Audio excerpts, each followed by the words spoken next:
Bonjour, bienvenue au magazine Pharaon Magazine. Dans la série des pourquoi de l'été 2023, arrêtons-nous sur un petit détail qui n'en est pas un, hem, sur l'omniprésence, on pourrait presque dire l'omnipotence du pharaon dans les décors des temples. Et effectivement, on voit partout le pharaon qui accomplit les offrandes, qui accomplit les libations, qui accomplit l'encensement des statues royales, qui va procéder à la fondation du temple, et cetera, et cetera. On a l'impression effectivement que c'est le pharaon qui fait l'ensemble des rites, l'ensemble des cérémonies, dans tous les temples d'Égypte, et tous les jours. Alors, bien évidemment, ce n'est pas lui qui va agir localement dans tous les temples, tous les jours, dans tous les rites, dans toutes les cérémonies. Hem Cette omniprésence, effectivement, c'est avant tout de la propagande, royale, parce que le roi est l'intercesseur, le roi est l'intermédiaire, et celui qui va effectivement, nourrir son pouvoir et honorer le dieu.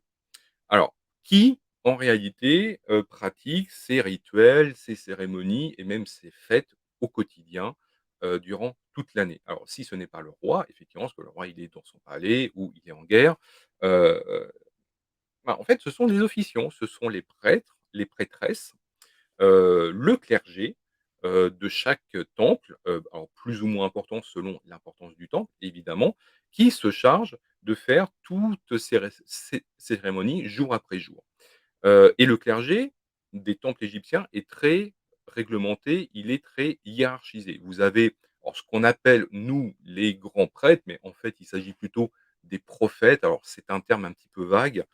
Hem, les prophètes, les grands prêtres, en fait, ce sont ceux qui dirigent véritablement les clergés. Alors, vous avez des prophètes qui sont plus dans la liturgie, plus dans le sacré et qui vont organiser et agir au quotidien sur les cérémonies. Vous avez d'autres hauts responsables du temple et du clergé qui s'occupent plutôt de la partie purement économique et financier, des temples.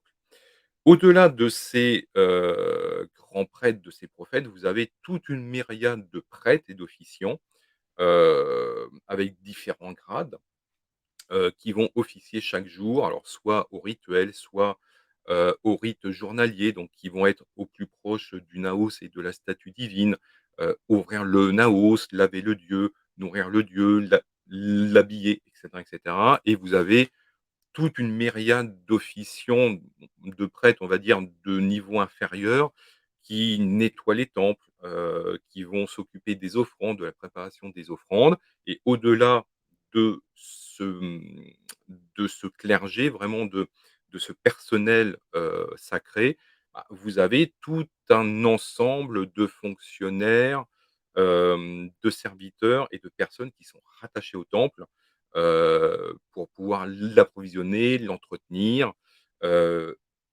juste faire l'administration quotidien avec des scribes. Vous avez des responsables de comptes, vous avez des responsables des récoltes, et cetera, et cetera. En fait, le temple égyptien, hein, ce n'est pas que le temple, mais c'est un ensemble économique avec du bétail, avec des terres, des villages qui sont gérés directement par le temple. Donc tout ça pour dire qu'effectivement, même si le roi, il est omniprésent et vous avez l'impression qu'il fait absolument tout, non, évidemment, le roi n'est présent que pour les principales cérémonies, les principales fêtes, mais tout le reste de l'année, ce sont véritablement les prêtres, et les prêtresses et le clergé local qui, procèdent à l'ensemble de ces rites. Alors, tous les temples ne sont pas en fonction toute l'année. On sait très bien par les textes, par les traces archéologiques que, de nombreux temples, un certain nombre de temples, sont fermés toute l'année et ils ne réouvrent que pour, des cérémonies précises, durant un temps précis de l'année. Par exemple, on sait très bien que des temples, à Abydos ne sont pas ouverts toute l'année. Les temples de Nubie ne sont pas ouverts toute l'année. En fait, ils vont ouvrir à des dates précises, on les rouvre, on les inspecte, on les nettoie, on les restaure, avant de procéder à ces, rites, et quand les cérémonies sont terminées, on referme le temple pour un an.